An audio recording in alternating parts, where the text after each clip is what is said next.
আসসালামু আলাইকুম বন্ধুরা, আজ আপনাদের সামনে একটা গুরুত্বপূর্ণ ভিডিও নিয়ে এসেছি। এই ভিডিওর মধ্যে আপনারা দেখতে পাবেন যে একটা মানুষ সারা জীবন জান্নাতের আমল করে, কিন্তু তার শেষ পরিণাম কি হয়। এখন আপনার হাদিস থেকে শুনুন, আমি কিছু বলবো না। হাদিস হচ্ছে সহিহ বুখারী এবং সহিহ মুসলিমের মধ্যে সাইয়েদুনা ইবনে মাসউদ থেকে বর্ণিত যে রাসূলুল্লাহ সাল্লাল্লাহু আলাইহি ওয়াসাল্লাম বলছেন, তোমাদের মধ্যে কোনো মানুষ সে কী করে সারা জীবন নেকি কাজ করে, সৎ কাজ করে, ভালো কাজ করে, কিন্তু এভাবে কাজ করতে করতে তার মধ্যে আর জান্নাতের মধ্যে মাত্র 1 হাত দূরত্ব থাকে। আচানক তার ভাগ্য তার উপর পরিবর্তন হয়ে যায়, তার ভাগ্য তার উপর কী হয়, ভর করে। তখন সে কী করে, জাহান্নামীদের আমল করতে লাগে এবং ওই আমলের উপরে তার মৃত্যু চলে আসে, ফলে সে জাহান্নামী হয়ে যায়। তদ্রূপ কোনো মানুষ সারা জীবন পাপ কাজ করতে থাকে, এমনকি তার মধ্যে আর জাহান্নামের মধ্যে 1 হাত দূরত্ব থাকে, কিন্তু হঠাৎ তার উপর তার ভাগ্য ভর করতে থাকে। তখন সে কী করে, আপনার হঠাৎ করে এসে পাপ নেকির কাজ করতে থাকে।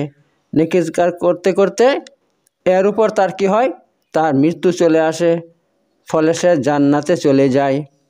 তো এ হচ্ছে ব্যাপার। দেখতে পাচ্ছেন, একটা ব্যক্তি সে অধিক পরিমাণে রোজা রেখেছিল, অধিক পরিমাণে সে নামাজ পড়ছে এবং সে হজ করেছে, উমরা করেছে, এমনকি অনেক দান খয়রাত করেছে, কোরআন তেলাওয়াত করেছে এবং সারা জীবন সৎ লোকদের সংস্পর্শে ছিল, অনেক নফল নামাজ আদায় করেছিল।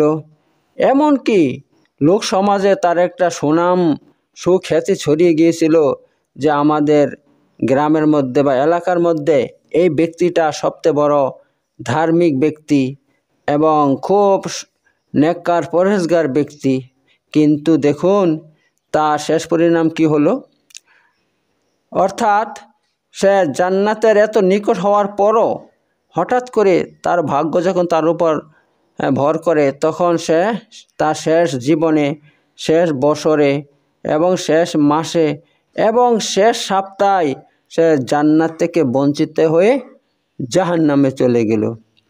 তো বন্ধুরা, এই ব্যাপারে আপনাদেরকে হাদিসের মধ্যে বলবো যে আল্লাহ নবী সাল্লাম বলছেন, ইন্নার রাজুলা লা ইয়ামালু জামানা তাবিলা বি আমালি আহলিল জান্নাহ সুম্মা ইখতামু লাহু আমালুহু বি আমালি আহলিন নার ওয়া ইন্নার রাজুলা লা ইয়ামালু জামানু তাবিলা বি আমালি আহলিন নার সুম্মা ইখতামু লাহু আমালুহু বি আমালি আহলিল জান্নাহ।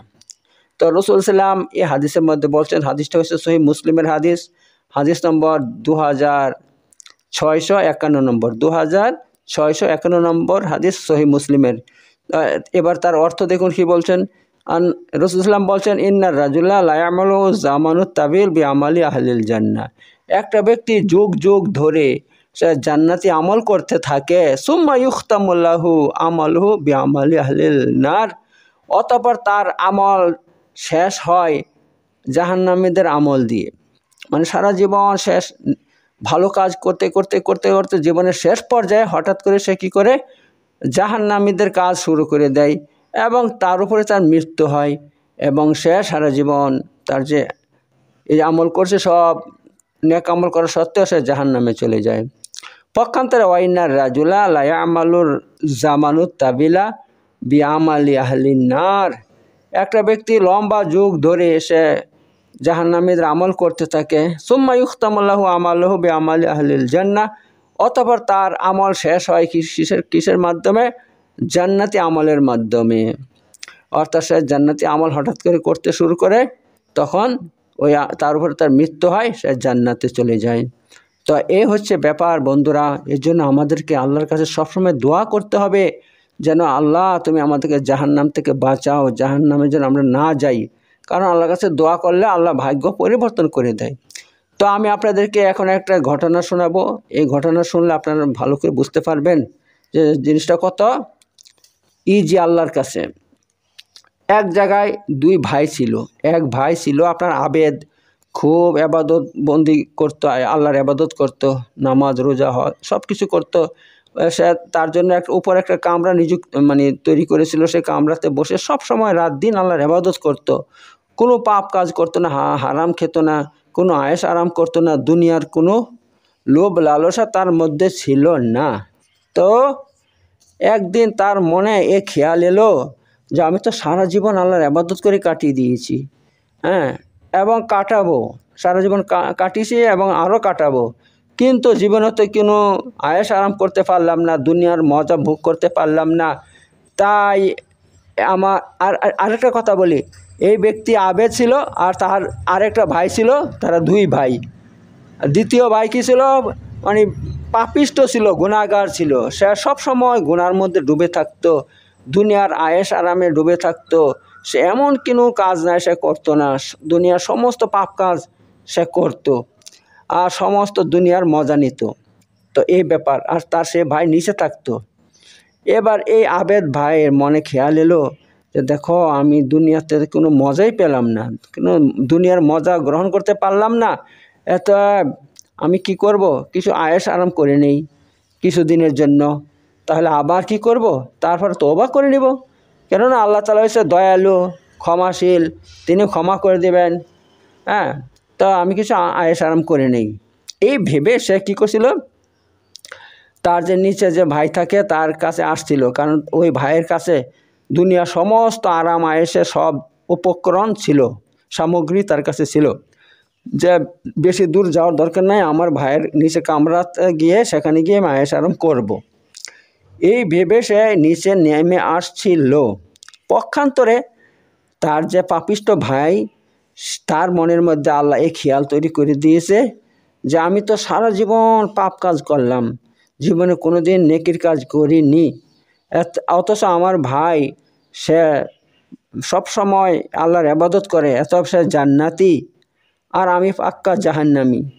তাই আজ থেকে আমি আল্লাহর কসম খাচ্ছি যে আমি আজ থেকে তওবা করব, তওবা করে আমি আমার ভাইয়ের মতন ইবাদত করতে শুরু করব এবং আমি আমার ভাইয়ের কাছে গিয়ে সেখানে গিয়ে তার মতো ইবাদত করব। এই কথা তার মনে উদয় হইল। যখন উদয় হয় সে এই নিয়তে তওবার, খাঁটি তওবার নিয়ত করে, খাঁটি তওবা করে সে উপরে উঠছিল, আর ওই ভাই পাপ করার নিয়তে নিচে নামছিল। এবার কি হলো দেখুন, সেই ভাই যখন নিচে নামতে আসছিল সিঁড়ি দিয়ে, তখন হঠাৎ করে তার পা ফিসলে সে পড়ে যায়, আর পড়বে তো পর ওই ভাইয়ের উপরে পড়ে যায়। তখন উভয় ভাইয়ের সেখানে মৃত্যু হয়ে যায়, উভয় ভাইয়ের কি হয়ে যায়, মৃত্যু হয়ে যায়। এবার দেখুন কার মৃত্যু কেমন হয়েছে, যে ইবাদত করছিল তার মৃত্যু খারাপ ইচ্ছায় হয়েছে, পাপের ইচ্ছায় হয়েছে।